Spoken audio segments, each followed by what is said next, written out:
When I was a regular child, I lived in Kigali, Rwanda, and I was a precocious snoop. My nickname was Cassette. I repeated everything I saw or heard, including that my sister Claire, who was 9 years older than me, wore shorts under her skirt and played soccer instead of doing family errands after school.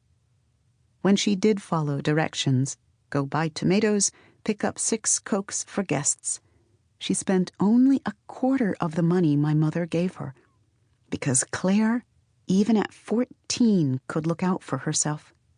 She understood value. She knew confidence was currency.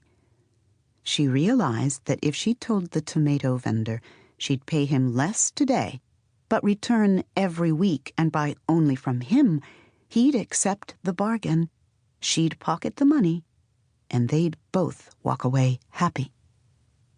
She also knew life was harder and more costly when I tagged along. I talked too much. I tattled. I asked too many questions. I also had a lisp and was difficult to understand. Claire made fun of me, how my tongue got in the way. She told me to repeat words and laughed. We lived in a gray stucco ranch house on a gravel road up the hill from the market, near one of the few tennis courts in the city. The houses in our neighborhood sat close together, each with a red roof and fenced with creosote bushes, thick and dense, and trimmed weekly into tidy partitions. In our backyard was an outdoor kitchen, with a big sandbox in which my mother buried carrots and sweet potatoes to shield them from the heat and make them even sweeter. In the front yard stood a mango tree, old and wet with sturdy leaves. You could sit in it and it would hug you. Every day when we came home from school, Pudi and I climbed up and stood in the branches in what was then my whole world, shaking the leaves, pretending the tree was a bus that would take us to Butari, where our grandmother lived, about 3 hours away, or even to Canada.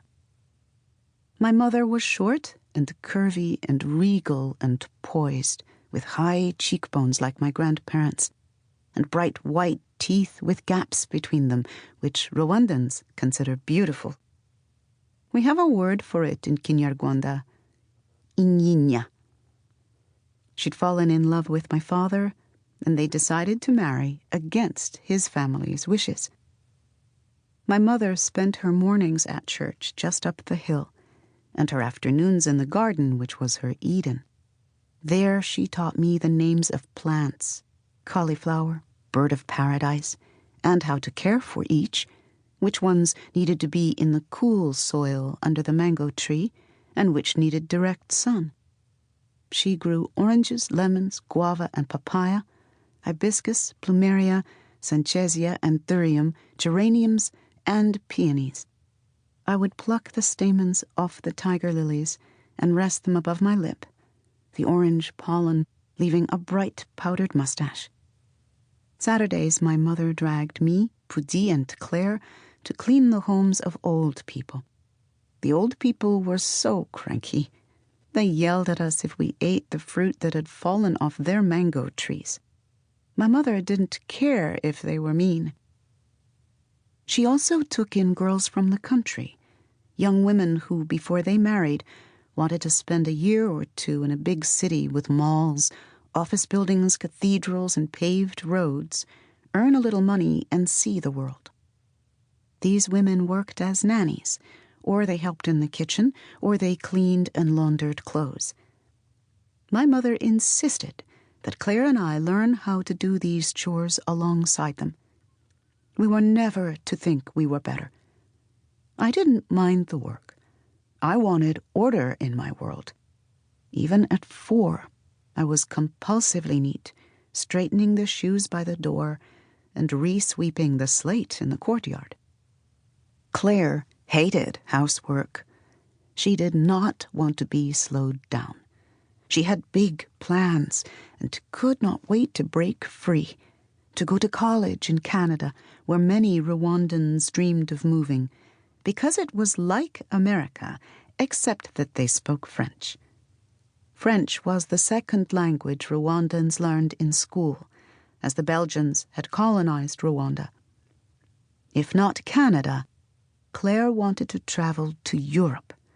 Anything to live in Iburayi, Rwandans' all-purpose expression for abroad or away. Claire had a godmother who lived in Montreal, who sent her the most fabulous gifts: a watch with a silver band, a green rain set with matching slicker, umbrella, and boots. My dreams at age 4 were far less adventurous. I wanted to be fed ice cream and pineapple cakes.